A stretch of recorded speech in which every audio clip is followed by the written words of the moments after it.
Hello everyone, আমি পিয়ালি। আজ সারাদিনে যা যা কাজ করব টুকটাক সেগুলোই তোমাদের সাথে শেয়ার করব। তো চলো কথা না বাড়িয়ে ব্লগটা শুরু করা যাক। সকালবেলায় স্নান করে আগে কালকের কেচে রাখা আধ ভেজা কিছু জামা কাপড় মেলে দিলাম। আর আমি যখন জামা কাপড় মেলছি তখন কিন্তু 6টা বাজে।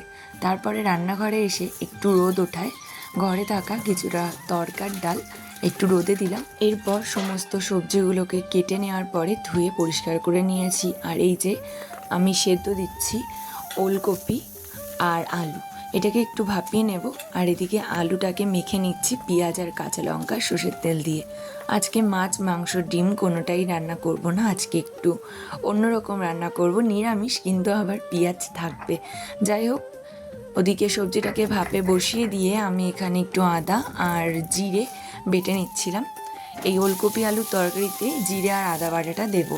সর্ষের তেলের মধ্যে জিরে ফোড়ন দিয়ে সেদ্ধ করে রাখা আলু আর ওলকপিটাকে দিয়ে হলুদ, লবণ, লঙ্কার গুঁড়ো, ধনিয়া গুঁড়ো দিয়ে বাটা মশলাটা দিয়ে ভালো করে কষিয়ে জল দিয়ে দিয়েছি। অন্য সাইডে পেঁয়াজ কুচি আর টমেটো কুচি ফোড়ন দিলাম ডালটাকে ফোড়ন দেবো বলে। আর দেখেই নিলে আলু সেদ্ধ করে রেখেছি।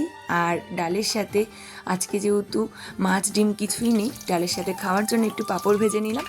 তো আজকের মতো ভিডিওটা এখানেই শেষ করছি। যদি ভালো লাগে তাহলে একটা লাইক ও কমেন্ট করে দিও।